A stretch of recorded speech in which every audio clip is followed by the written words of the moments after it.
Hi, Mr. Paterson. Pleasure to welcome you back to the program. Thanks for making the time. Hi, Vashi.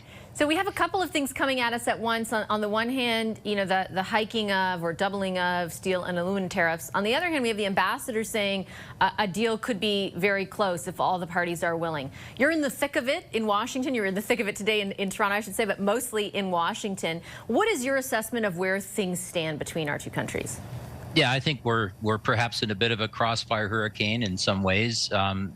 Trade deals are being worked by the Trump administration with a number of different countries, and we're really pleased that Dominic LeBlanc is in Washington today for another session with Secretary Lutnick, and hopefully we'll make some progress in that regard. But it was just on Friday where we suddenly found that once again we're facing the threat, and this is a global threat, of increase to a 50% tariff on our steel products, which is totally unacceptable. And it takes us right back to, you may recall, I think we spoke in March when there was a threat of doing that as well. And we were able, with Premier Ford coming to Washington and meeting with Secretary Lutnick, to be able to see that reduced and to make some progress in some other areas. But here we are yet again with the threat of an unacceptable high tariff on steel. So we really need to make some progress, I think, through these discussions in Washington. What does, from your vantage point, progress look like? Well, I think we take the tariff walls down brick by brick. I think that we're starting to all realize that while we're offended that we have a USMCA agreement which has been somewhat trampled on, that that's the case for the whole world. And it's part of the transformational Trump presidency that he's going to apply tariffs. And so we've been able to mitigate that in our auto sector, and with the original IEEPA tariffs, or the fentanyl tariffs, with USMCA compliance as a way for us to continue trade. But it's unacceptable that we still have tariffs on our automobiles, although lower than the 25% originally, and we still have steel tariffs and aluminum tariffs, and now we see those increasing. And so now is the time for us to take another stab at reducing this. And I think it's a really good time to do it on the heels of the Saskatchewan meetings, because now our country is also going through transformation to support ourselves, and that can be a really positive thing.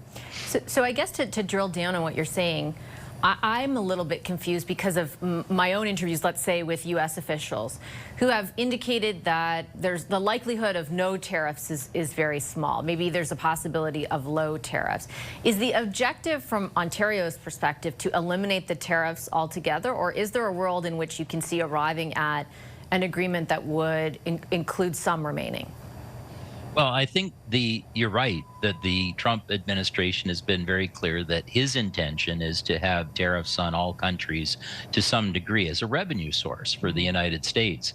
And so, he starts with a threat of a very high tariff, and then he brings it down to a lower level in exchange for certain things that he's looking for. And so, that seems to be the approach with all countries.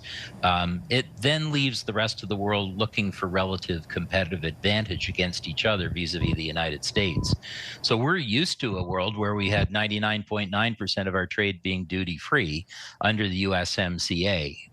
Obviously, we can't count on that anymore, nor could we count on the word that was given to Premier Ford that we would not see steel tariffs at 50% back in March. Here we are again.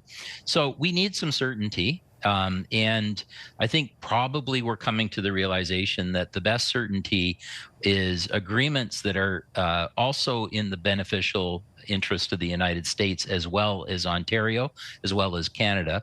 And I think we can find some things in those areas, such as in our auto sector, in our critical minerals, in the development of our nuclear power. Those are things that could be very much in the mutual interest of Canada and the United States, or as Premier Ford's called it, the sort of AMCAM fortress idea. And if the United States are interested in that, if they're interested in joint defense and security, sure, those are good things that we can talk about. But now Canada is very much going down the path of, well, let's support ourselves. Let's make sure that we do big projects.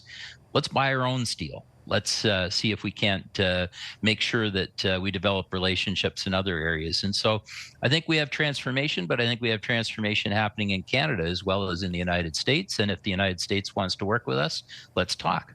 I mentioned for months, even during the campaign when we spoke frequently on the program, like you were a big part of the discussions that took place behind the scenes when politicians were unable because they were in the middle of the campaign. When you talk about the message ultimately that is coming from the province, from the federal government, from other provinces as well about more domestic transformation, is that message at all resonating with the United States? Like, are they aware of the way in which Canada has responded domestically, and is that impacting negotiations at all?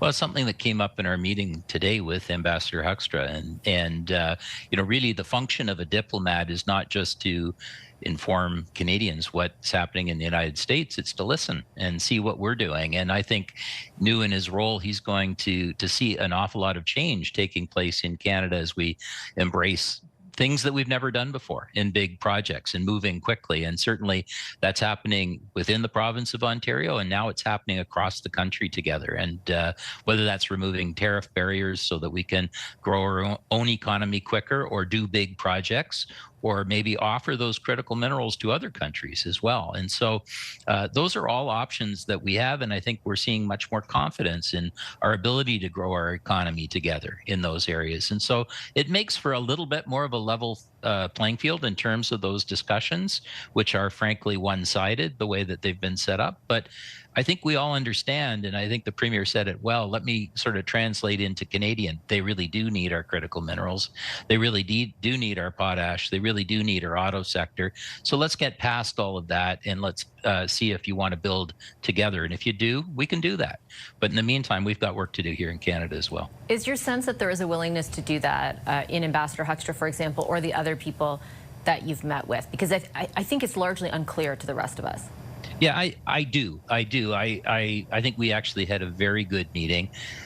Premier Ford is the same in private meetings as he is in the public. He was very direct. And I think that's really important. You're not pulling any punches, and you're making sure that you articulate what all this means to the people of Ontario. We did that, but we also agreed that, look, we have tremendous potential together. Premier Ford has been the first one consistently talking about an AmCam fortress. The potential together is extraordinary, but clearly we have to fit into a very different economic construct that Premier Trump is taking forward. I think we understand it better now. And the question is, do we want to work with each other? And that's really, in many ways, on the shoulders of Dominic LeBlanc right now in terms of taking things forward. But the provinces have also been very supportive in saying, to the federal government, you should be doing your defense spending. You should be, we're questioning whether the digital service tax makes any sense. We're questioning whether or not we shouldn't be doing more in preventing Chinese goods to come into Canada. And I think this is all a very important permission slip to the federal government to say, okay, there's a deal here. There are things that we can do that are in America's interest, but there are things that we can do and we need in Canada's interest. And it starts with, let's get those steel tariffs down. Let's get the automotive tariffs down. I mean, to us, it's ridiculous to see, for instance, a deal with the United Kingdom where a Jaguar can come into the United States cheaper than a Chevrolet made in Ontario. That doesn't make any sense. And so there's progress that needs to be made. I think there's willingness now and a desire to see some deals coming to fruition. So they're not trade agreements, but they're improvements. And so let's start there. Okay, I'll leave it on that note. Mr. Paterson, a pleasure as always. Thank you. Thank you, Vashi.